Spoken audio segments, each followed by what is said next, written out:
Following in the prestigious heritage of the Everest line from JBL, the Elite 700 sits upon the top of its family of lifestyle consumer headphones. Though not a new type of product in this day and age, it is still a first from JBL, offering a headphone with well-rounded features to ensure that these will satisfy your needs in nearly all scenarios.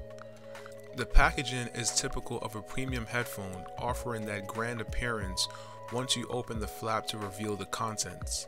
The Elite 700s is nicely presented in a cutout. Once you remove that, you can lift the box, in which inside is where the zipper carrying pouch is located. This pouch is primarily good for scratch protection, as it does not have any reinforcements to absorb impact damage. Kind of a bummer, because when spending this much on headphones, you would want a case to truly protect them from everyday mishaps. Beneath the box is the one-button standard 3.5 to 2.5mm auxiliary that can allow the Elite 700 to be used passively in case the battery dies. Next up is the micro USB cable to charge and or sync the Elite 700 to a computer to update its firmware. Lastly, we have the warranty and quick start guide documentation. The comfort here is excellent for the most part, with super plush ear pads that uniquely contour to the back of the ear by raising up slightly. Ear pad diameter opening is also adequate. However, the headband seems to distribute the rather heavier than average weight of the Elite 700 to a small area on the top of the head, causing discomfort after prolonged periods of use. On the bottom right ear cup, you can find the 2.5mm input jack, the micro USB charge and sync port, as well as the built-in microphone. Turn it over and you will find the power button located on the top, and beneath that the smart button, which can either toggle on and off ANC or the 3 levels of awareness mode, depending on whatever you chose in the application. Moving over to the left ear cup reveals the volume up button, play and pause, answer and hang up phone calls, and voice assistant button, and the volume down button beneath. The Elite 700 has a companion app which can be downloaded free from the App Store or Google Play Store. Functionality is nice, and the way to execute is straightforward and intuitive. You can quickly toggle on and off the ANC, as well as configure if you want the awareness modes to activate, reversing the mics to let you hear what is going on around you.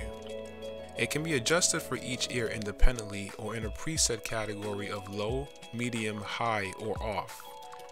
You can adjust the frequencies in this EQ area by either selecting from a preset or customizing your own.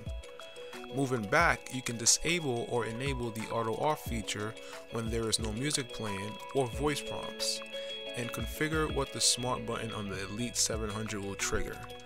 Lastly, you can activate True Note, which measures the acoustical space between the eardrum and the speaker to ensure the response is optimal to minimize any unwanted resonance and distortion.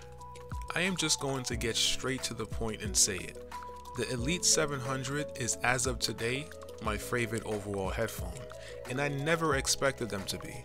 I was merely curious from seeing their kiosk in Best Buy and having respect for JBL as a brand to care what these have to offer, as well as I figured, hey, I have a 30-day return window, what's there to lose? Well, these are the first Bluetooth headphones I have owned that did not make me immediately want to plug them in to hear them at their full potential.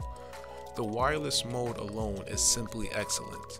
The ANC does take a hit to the sound, primarily in the sense of space and dynamics and resolution, but it is more than listenable, and when in a noisy environment, it's absolutely heaven.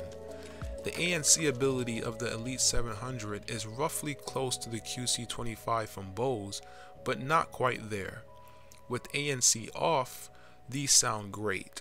Because these have a companion app to allow adjustments to the tonal balance, I really cannot say how these sound in terms of a frequency response, but in stock, they sound very neutral with a slight tilt to being warm, very slight. I would just describe the characteristics of each frequency, and to start it off, the bass is tight, quick and can deliver a healthy amount of sub bass when called for. It does, however, run out of steam and distort when the sub bass is pushed to high levels in the equalizer that my V-Motor Crossfade Wireless can actually handle with ease. But overall, the Elite 700 has a tighter and slightly more textured bass than the Crossfade Wireless. The Elite 700 conveys a mid-range that is open, clean, articulated, and offers a nice sense of depth to the point where sometimes I truly cannot believe I am using a wireless headphone. No wireless headphones that I have tried to this date has delivered this level of detail and clarity. None. Treble, once again, is clean, and if I had to nitpick, it is not as clean and refined as, say, my best portables in this regard, such as the Bowers & Wilkins P7 or Philips Fidelio L2. But for a wireless headphone, this is honestly quite amazing. When the Elite 700 is wired, they improve slightly, immediately ranking them up there with the best portables I have heard in terms of resolution and clarity. From the stellar 15 to 23 hour battery life, to the nicely designed companion app to give me the ability to tune the sound the way I want to hear them, down to what seems like an exceptional design in acoustical engineering, has rocketed these unsuspected headphones to the top of my recommendation list. Just wow. Thanks for watching my review of the JBL Elite 700. Later.